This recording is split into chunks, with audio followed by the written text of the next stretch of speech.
Oil markets continue in celebratory mood, and it's about over 1/3% to 0.5% higher, no matter which index you touch. And of course, the Nifty Bank is the darling of the moment, having touched 30,000 about 5 minutes back.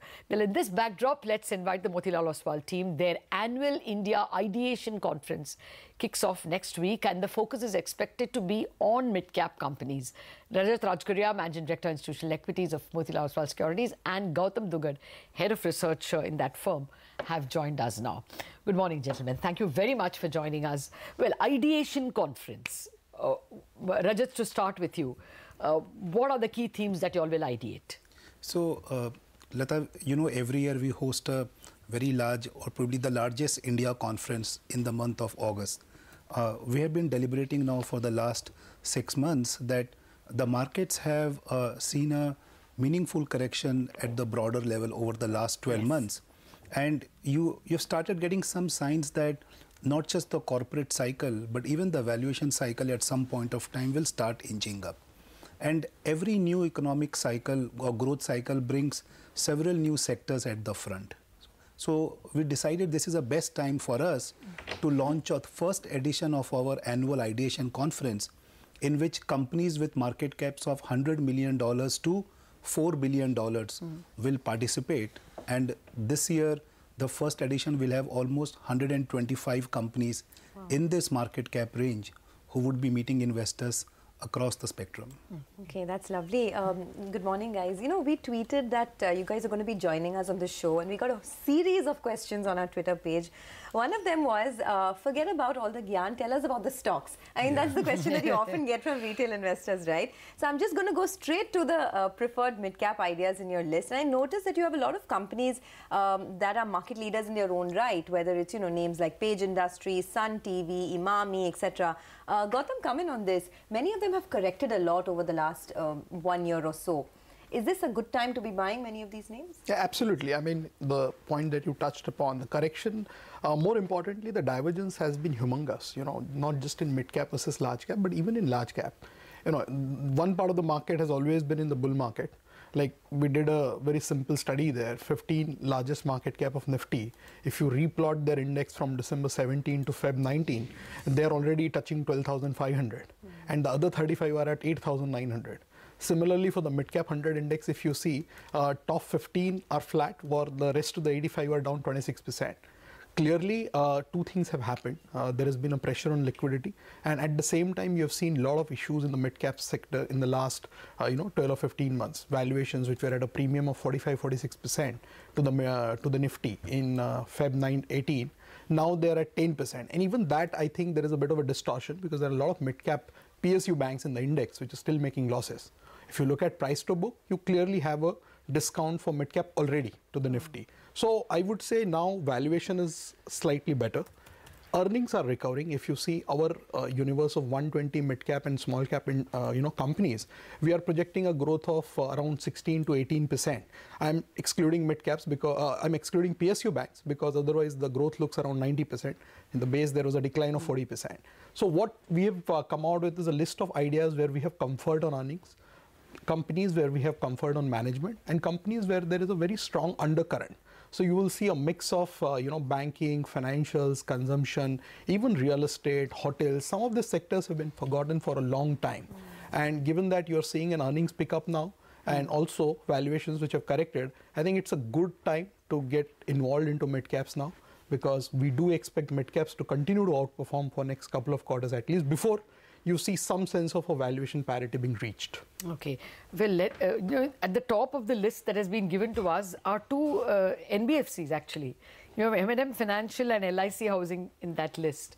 Are they getting, I mean, I agree that, you know, some NBFCs are preferred more than others, but is there not still a funding crunch? Is there not still a tendency to contract the book?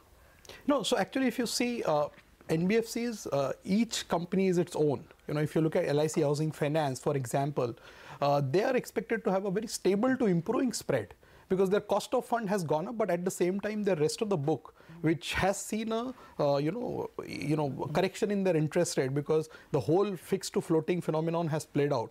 So you are actually going to see an improvement in their yields going forward. Plus, the fact remains that it is a stock, despite the up move of 25% in the last 6 months, it is still trading at a nearly decadal low valuation. So from a risk reward perspective, some of the NBFCs are obviously looking far more lucrative.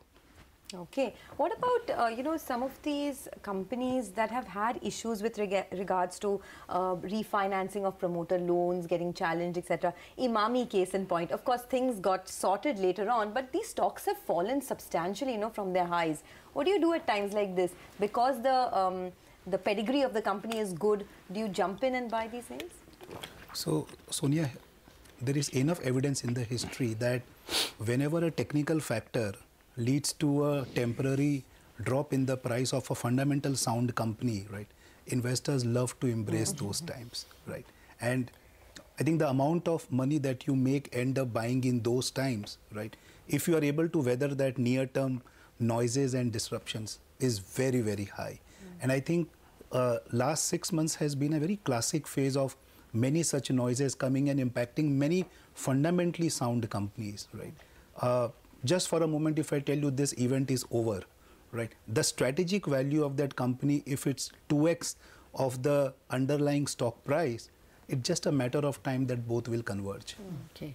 I noticed there's Indian hotels. At the moment, airfares have surged so much that I would have imagined that today the hotel companies are not doing very well. Probably a temporary dislocation, you would say. Is our hotel company something we should concentrate on? So, is that one of the ideas at your IDEATION conference? So Lata, Indian hotels is of course a bottom-up stock, but it forms part of a larger framework of sectors that we are recommending. That the two things which impacted mid-caps the most, one was the capacity utilization dropped a lot for many sectors in the last 4 years because of lower demand. And second, the cost of capital was quite high, impacting their earnings and valuations both.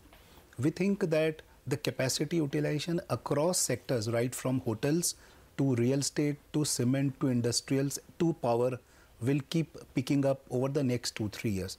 Companies which have built capacities and well-branded capacities will gain the most. If you look at over a long period of time, you will not find the return ratios too attractive. But some of them are cyclicals, where you ride through a 3-4 cycle well. I think we have seen last 12-15 months being reasonably good, but the next 2-3 years are going to be very strong for the hotel industry. And Indian hotels, I mean, we all know, has the primest of the properties to benefit from this. Absolutely. Since you spoke about how you should ride this cyclical up move, even in sectors that are facing a slowdown, infrastructure, for example, there are companies like, say, an Ashoka Buildcon, which you guys have in your portfolio, which has, sort of bucked the trend. I mean, I was looking at their 9 months numbers. The revenue growth has been almost 45%, and they've been selected as, the lowest bidder for many NHAI projects. Do you think it is stories like these which could move from, say, mid-cap, non-index mid-caps to sort of, non-index large caps as well over the next, say, 5 to 10 years? Sure. So I think one of the point that you made pertains to a sector which has had very strong execution over the last 4 or 5 years. Now, why the stock had corrected was because of a lot of elements which were getting in the way. Funding plus political uncertainty. The moment you saw the factor of political uncertainty receding, the fundamentals came back to the fore. And that's why you've seen a big rebounds in a lot of these names, not just, Ashoka, but even other road-facing names also. The problem in that space, in fact, if you compare the cycle of 2007-8 versus the current cycle, is the list of investable names. So you have a very, shrunk list of capital goods and engineering companies that are available. And obviously, they will take their time. As Rajat mentioned, capacity utilization is picking up. We are at somewhere around 74-75%. Typically, you see, private capex coming in after 80%. So they will come back, but I think you have to be very choosy in those kind of sectors, where balance sheet is strong, where execution track record is very strong, and order book is also reasonably good. So Ashoka does find, its place in that bucket. I'm more intrigued by what is not there in your list. I mean, you were the guys who gave autos to the investing community, whether it was Hero or Eicher. You all discovered it for the world. But they're all large cap. Not one auto or no, even auto Anks are not there in your list. So I think that's a very fair observation.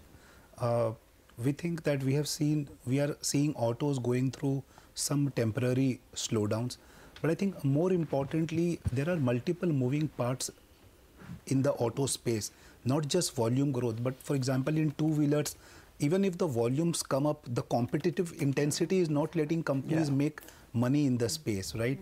We are yet to figure out which all spaces will at least do well for the next 1-2 years. Over a 3-5 year period, we can always believe many things will do well, right? But over the next 1-2 years, we just need to tide through this 1-2 quarters of slowdown, adjustments, and then we will definitely come back with our host of mid-caps in the auto space also, because I agree that there are many sound business models.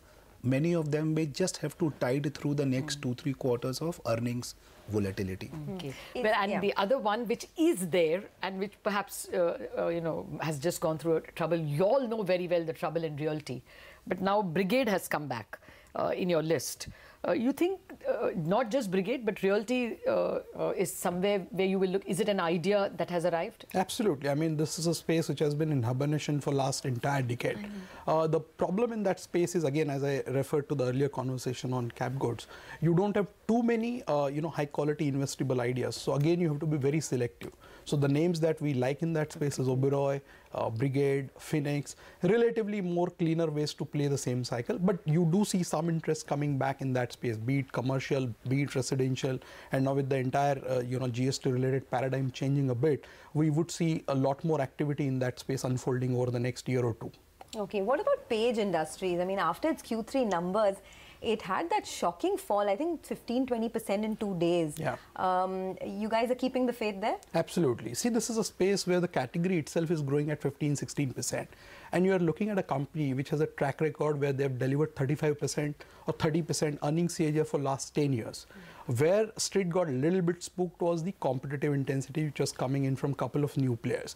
Now, my belief is that in consumption space over the last 10-15 years, you have seen a lot of new players entering categories which were hitherto dominated by a very large incumbent. You saw that playing out in case of noodles category, you saw that playing out in case of adhesives. There are many such examples. But what it does is it brings the percentage market share down a bit, but expands the absolute size of the player manifold over the next 5 or 10 years.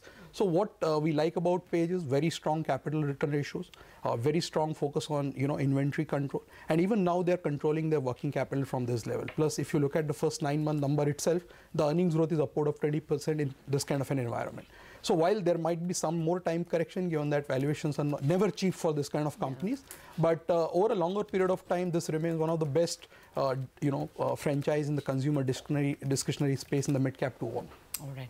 Gentlemen, I can go on and on, but we have to take a break. We will want to touch base with you all after your ideas conference to check out what new ideas you'll have been able to churn out from the 125 companies you're going to be speaking with. Rajat, Gautam, thank you very much for dropping into our studios this morning.